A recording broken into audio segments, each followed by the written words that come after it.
Ini adalah ayah terhebat di dunia. Untuk membuat anak laki-laki menjadi pusat perhatian di depan teman-temannya. Menghabiskan waktu sebulan untuk membuat tank secara manual. Tank ini tidak hanya memiliki fungsi tembakan yang dapat berputar tanpa batas, tetapi juga dapat beradaptasi dengan baik di lingkungan luar. Sungguh sangat keren hingga tidak ada bandingannya. Ayah pun mengeluarkan banyak uang untuk itu. Mengorbankan banyak pada kendaraan 3 rodanya yang sudah lama. Semua bagian yang bisa digunakan dicopot. Bahkan motor adik iparnya juga akan dimanfaatkan olehnya. Mencopot panel instrumen dan mesin untuk disimpan sebagai cadangan. Ayah juga seorang pemula dalam membuat tank. Melihat gambar desain, tidak tahu harus mulai dari mana. Terpaksa pergi ke basis tank untuk melakukan survei langsung. Pangkalan tank membuka mata ayah. Ayah juga sangat bersenang-senang. Tetapi dia selalu ingat tujuan kunjungan ini. Setelah benar-benar memahami struktur dasarnya. Dalam perjalanan pulang, mulai membangun pemikirannya sendiri. Setelah desain gambar selesai, mulai melaksanakan rencana berikutnya. Ayah pergi ke pasar mobil bekas dan menemukan sebuah kursi lalu membawanya pulang. Simulasi skenario penggunaan secara keseluruhan terpatri dalam ingatan. Pergi ke pasar grosir untuk membeli bahan dan mulai membuat kerangka. Dalam waktu singkat, kerangka tank sudah dibangun. Kemudian mulai mempersiapkan pemasangan mesin. Mesin sepeda motor cukup untuk output tenaga tank ini. Kemudian atur kursi di posisi yang ditentukan. Sekarang terlihat sedikit seperti ruang kemudi. Ayah kembali mencari flywheel dan rem secara online. Namun saat dipasang, ternyata ukuran sangat berbeda. Terpaksa harus melakukan modifikasi sendiri. Ayah yang memang seorang insinyur mesin. Mengoperasikan mesin-mesin ini juga sudah sangat terbiasa.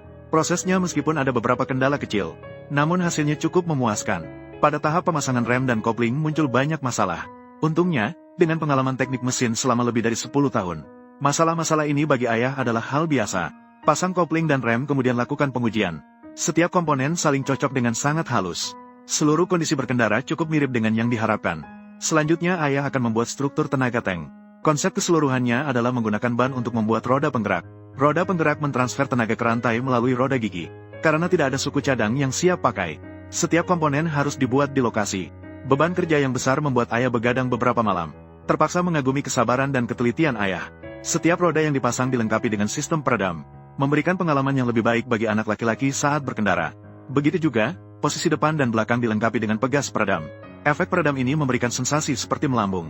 Kemudian, ayah mulai membangun kerangka di dalam kokpit, memanfaatkan sepenuhnya panel instrumen dan setang motor yang dipasang di dalam kokpit.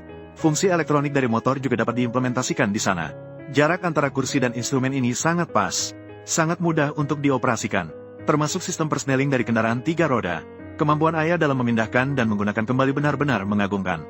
Setelah istirahat sejenak, ayah mulai membuat menara senjata, menggunakan pipa besi untuk membuat kerangka berbentuk lingkaran, mengelas bagian lain untuk membentuk struktur meriam, dan memasang katrol agar meriam dapat berputar 360 derajat. Saat ini, sudah ada bentuk dasar dari tank. Tentu saja, menara senjata tidak akan lengkap tanpa perlengkapan senapan mesin. Ayah membeli senapan jet sebagai senjata menara, mengubahnya menjadi tembakan horizontal dengan 2 tangan, baik bergerak naik turun maupun ke kiri kanan, atau akurasi tembakan. Ayah mempertimbangkan semua faktor ini. Sungguh mengembalikan fungsi desain meriam. Tidak hanya dilengkapi dengan kamera bergerak di ujung senjata, juga dipasang rekaman video penuh di dalam kokpit. Pengemudi dapat memantau situasi sekitar kapan saja melalui video. Selain itu, ayah juga memasang cermin pengamatan 360 derajat di atas. Sungguh keren tanpa tandingan. Segera setelah itu, ayah memasang kotak penyimpanan di bagian belakang turret, mengembalikan fungsi yang seharusnya ada pada tank. Kemudian, ayah membuat rak untuk ruang listrik, mengelas kerangka untuk penempatan tangki bahan bakar, dan juga telah memodifikasi knalpot. Selanjutnya adalah tahap paling sulit dalam semua desain. Pertama, pembuatan rantai membutuhkan banyak bahan baja. Proses ini memerlukan pemotongan, penghalusan, dan perakitan bahan baja. Seluruh proses pembuatan sangat rumit dan merepotkan. Ayah bekerja keras semalaman untuk menyelesaikannya. Keesokan harinya, ia juga harus mengecat dan mengeringkannya. Begitu mode kerja diaktifkan, rasanya seperti tidak peduli dengan keselamatan. Di dalam rantai, perlu dipasang lapisan bahan komposit. Ayah membuat lubang di bahan komposit ini untuk persiapan. Koneksi antara plat rantai dihubungkan dengan tali karet yang cukup fleksibel. Cara penghubungan harus memastikan rantai dapat melengkung dengan fleksibel. Namun, tidak akan mudah putus. Setelah terhubung, kemudian dipasang pada roda penggerak. Ukuran kecocokan antara rantai dan ban harus tepat. Betapa sulitnya membangun proyek ini. Setelah perakitan selesai, nyalakan mesin. Ayah tidak bisa menahan kegembiraannya. Ia memutuskan untuk melakukan uji coba pertama.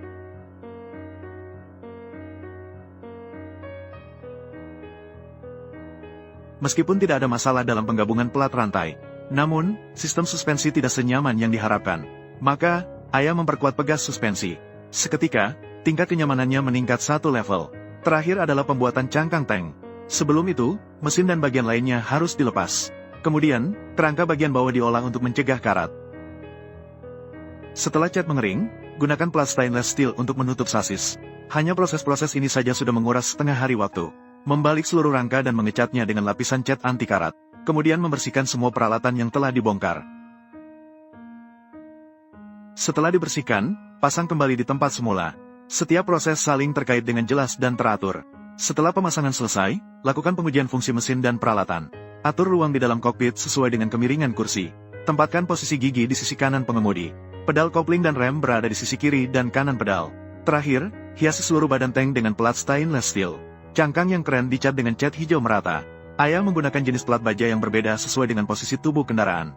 Desain penampilan tidak hanya memiliki bentuk asli tank, tetapi juga memiliki elemen unik dari Ayah sendiri. Konstruksi menara meriam benar-benar mengagumkan. Jika tidak diperhatikan dengan seksama, akan terlihat seperti senapan mesin yang nyata. Akhirnya, Ayah menggambar logo studionya dengan cara yang tersirat.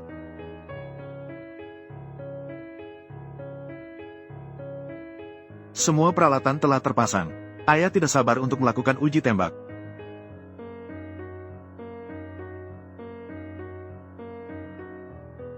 Akurasi tembakan sangat mengejutkan. Di dalam kokpit, dapat melihat target serangan melalui tampilan gambar, dan juga dapat mengamati situasi di sekitar. Ini benar-benar pengalaman berkendara yang paling mendebarkan. Uji coba di dalam ruangan memang kurang memuaskan. Ayah membawanya keluar untuk melakukan latihan tempur. Tidak peduli di mana posisi tujuan. Semua bisa dihancurkan dengan tepat. Ayah benar-benar puas. Desain yang begitu jenius memang romantis jika tidak dipamerkan. Ayah membiarkan anaknya masuk ke dalam kokpit untuk merasakan kesenangan. Dimanapun tank itu pergi, seolah-olah berjalan di tengah hutan. Ini benar-benar mereproduksi situasi praktis tank. Ayah memang layak menjadi idolaku. Setelah pengalaman ini, anak sangat puas dengan hadiah dari ayah. Hanya saja ini sedikit menguras pikiran ayah.